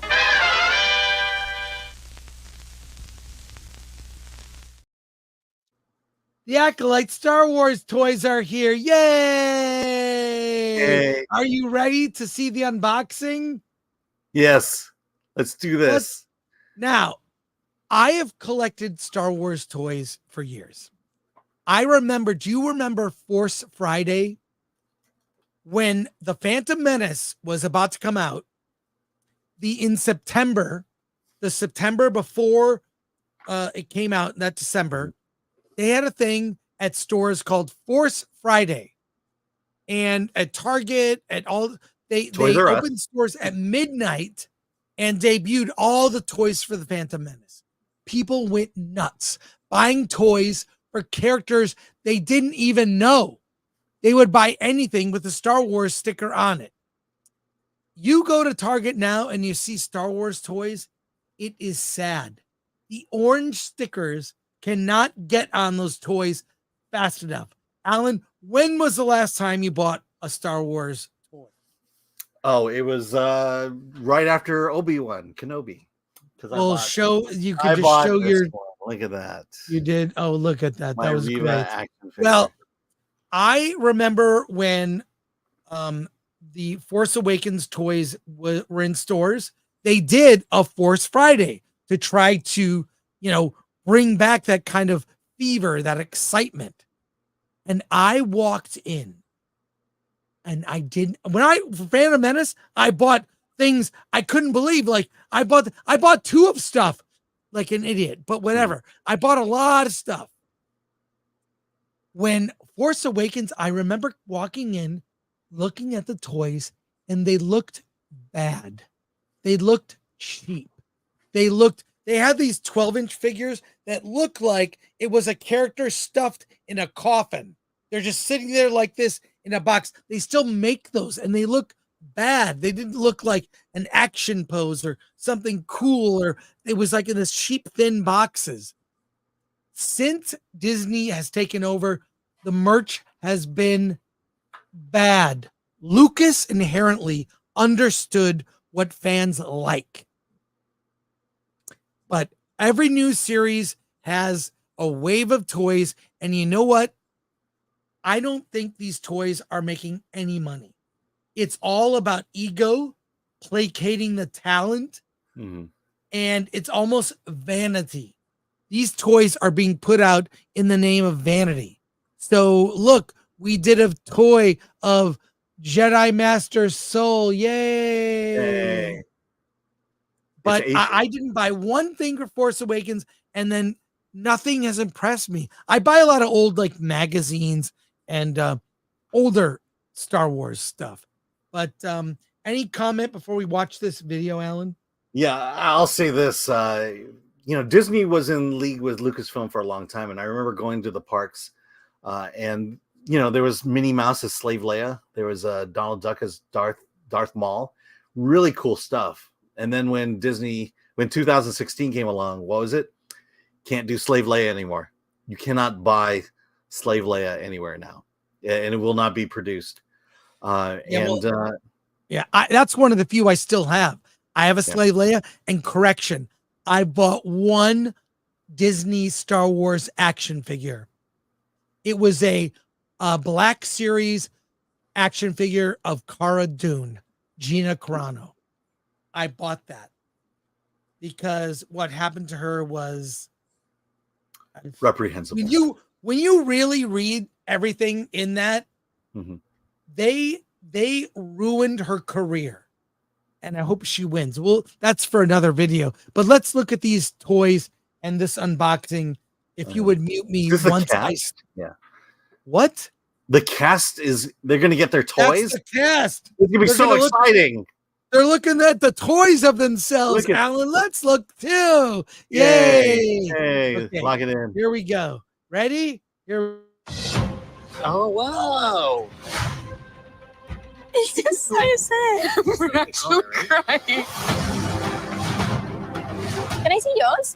That's wild. This one's wildly photorealistic. That's crazy. You just have like a face destined to be 3D scammed. I got to see what they did to me. Keeping mine pristine. No human hands will touch it. You can tell she's been in the franchise before. She's like, I'm not taking the action figurine out. Okay, sorry. I was dumbfounded. I need to see your guys's. Oh, I have a little earring. The most fashionable Jedi ever.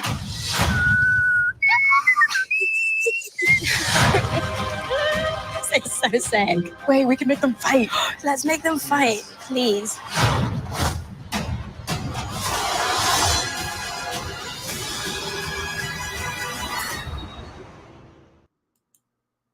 Okay, I gotta say, do these come with scissor action? The Acolyte toys with scissor action, Jedi scissoring move. Oh my God. That was just, I mean, they are literally putting these toys out as vanity to placate the talent, because I can't imagine any kids playing with, I don't know that kids care about toys like this anymore, because all they care about, at least by my own observation, screens. When I go out in public and I see kids, what are they doing? I'm on my screen. I'm looking at. Well, to be fair, I'm probably doing that too. But Oh my God. Quick comments here. Last comment, Alan? What do you think? Yeah, again, business decisions here. Why would they spend all that time producing toys that no one's going to buy? There is that arrogance that we've created these great characters, and so we must have a toy. Look, Carrie Ann Moss dies in the first 7 minutes of episode 1, but we need an action figure for that. I bet she turns up again in some more flashbacks. I'm gonna guess. And are we gonna see a ghost Carrie Ann Moss? Oh, blue one? A ghost Trinity Ghost? Jedi? We'll see. We'll see. It's just it's just misguided. Who's telling people that? Who's telling people at Disney that these are good ideas? Nobody. Yay! Yeah. So in 2 weeks, it'll be at the Walmart and Target clearance shelves. You think so? Maybe not 2 weeks, but it'll maybe a month. I mean, I don't. It's just a misunderstanding of who collects things. Look, I was 10, and who has the power to who collects things, and who has the power to collect things? Yeah, exactly. People with money. I mean, look, my parents didn't give me money to buy this. I had to buy it myself. I had to earn my own money to buy it. Look at. How did you earn it as a young lad? How did you earn it? I mean, we had the allowance, and then it was just my dad. It was always, Dad had some errand or chore he wanted done, and you weren't washing dishes in your family's restaurant. No, we were. I was starching clothes at the family laundry. Is that true? No. No, my dad sent a man to the moon for crying out loud. So you had a good allowance. Yeah. No, I didn't have a good allowance. I had to scrape and scrape for extra chores. I mowed lawns. I delivered newspapers. I shoveled snow. From the time I was 9 years old through to college, I always had jobs. Yeah. So and they were also these things were $3 when I bought them too. Yeah, they were cheap.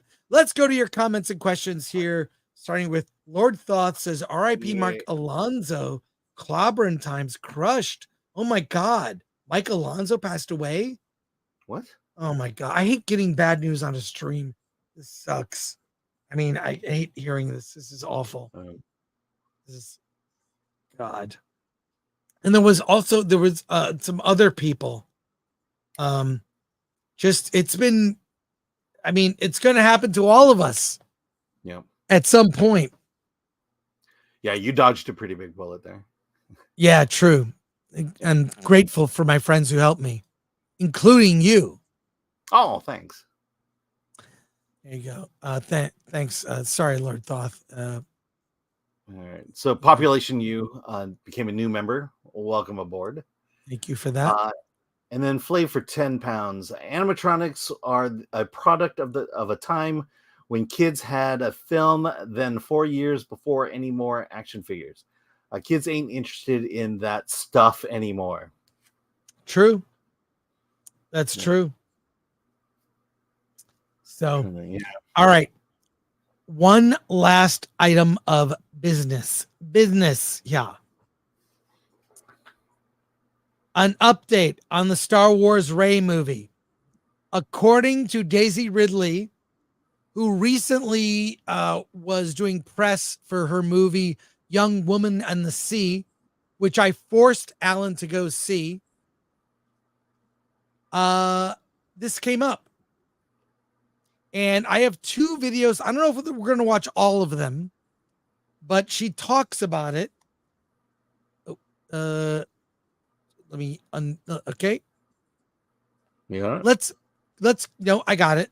And let's take a look at this here. Wars. This is the response to The Rise of Skywalker. This is a 3-minute video. It's Daisy Ridley talking about the reaction to The Rise of Skywalker was not great. This is on Josh Horowitz podcast, happy, sad, confused. Let's take a look at this clip. Alan, you know what to do. Yes. Here we go. I may pause it here and there. So here we go. We'll talk about Star Wars. Yep. Before we look ahead, which I know we can't say much anyway because there's not much to say, but we never really had a little postmortem on Rise of Skywalker. So if you'll indulge me, sure. I feel like we could have this conversation after each one of those 3 films. Okay. Divisive, to say the least. Yeah. You were feeling very confident. Everybody felt very confident. JJ was confident. Were you surprised by how divisive it was? Let me say this. I like Daisy Ridley. I think she is a professional. You've not seen any quotes of her saying things that would rile up fans or even disparage fans. She recognizes their passion and she stays out of it. And I think she has a realistic view of that trilogy, and she is a pro. She does her job. And I actually think she's a decent actress that was the victim of a poorly written trilogy. Any thoughts on that, Alan, before she responds?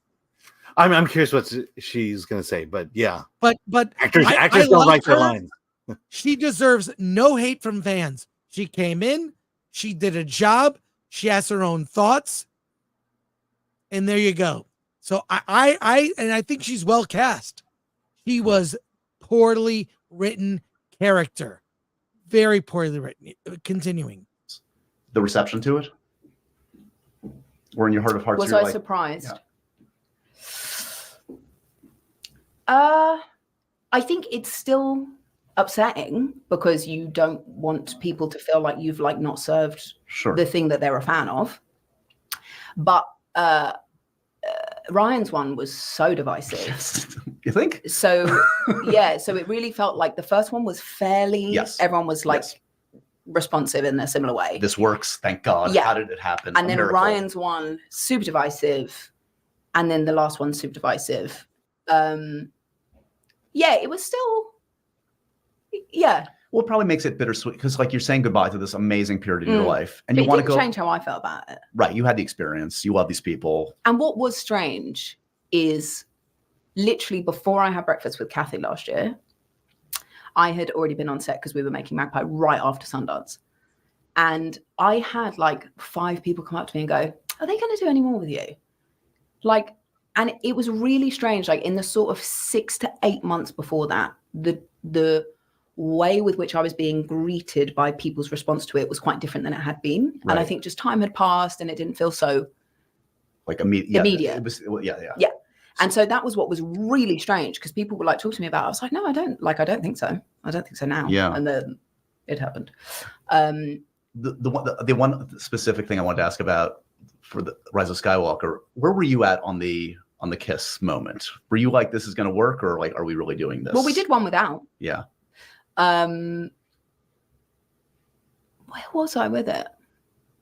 And do you remember where Adam was? Was everybody in sync? Okay, or we're just going to try this. If it works in the edit, great. Adam had to rap and literally got up from that scene, which was so emotional and everything. Was like, bye guys, I'm going to New York.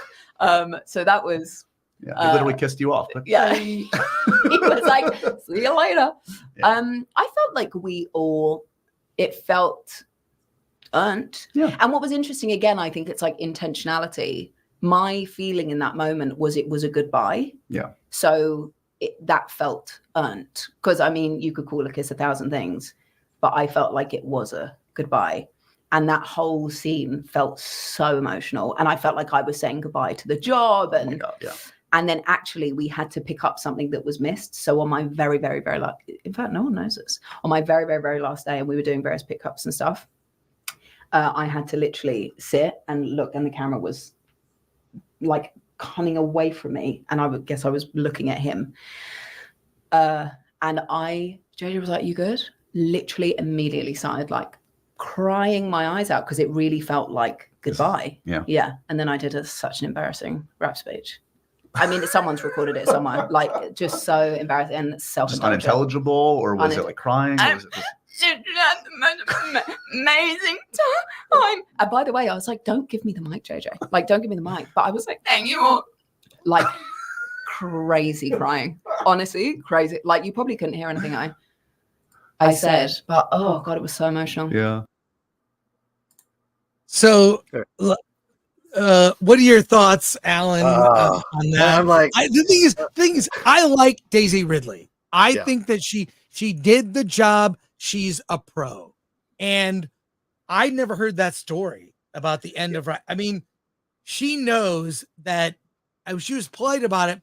It was divisive for the both of those movies. I feel like Rise of Skywalker united everyone in disliking it. Everyone I know, it did wasn't not like divisive. The Rise of Skywalker was not The divisive. last one was not divisive. No one liked that movie. The second one was divisive. I mean, I appreciate what she did there. Look, she wasn't 100% honest, but at least she didn't come off as political, as just saying the lines that the publicist gave her. I think there was an interview with Adam Driver a couple of months ago where where they talked about what he was sold about Kylo Ren and what ultimately came about. I mean, that definitely didn't feel political. It felt like he was just being honest, but being diplomatic about the way he said it. She's being diplomatic here. I guess enough time has passed to where they can, there's they can be a little bit more honest than they could have been in promoting the film. But I listen to all that. I'm racking my brain, trying to remember where these scenes were, the context of that kiss. I remember the kiss, but let's be frank, I've only seen Rise of Skywalker one time. Same here. Rise of Skywalker is the only Star Wars movie I've seen once. Yeah. Once. Yeah. And I remember the kiss, and I remember thinking, oh, why couldn't that have been, Finn? The whole audience groaned. Yeah. Groaned. And when the movie ended, people walked out. It was like a death, like the upcoming Star Wars funeral that we're going to do on July 17th. I have another piece of video to show. This is a shorter clip from the Kelly Clarkson show. Oh. Where she's asked about the movie. I don't think it'll be a good movie. Realistically. Wait, I got to share the screen here. I don't have a lot of hope for it. I don't think it'll get made. There hasn't been a Star Wars movie in theaters since 2019, 5 years. And this is at least 2 years away. So what is this? Here we go. Real quick. Let's go. So I just have to ask, because everybody's a huge fan of Star Wars. Do you have any kind of tease? I know you can't say too much, but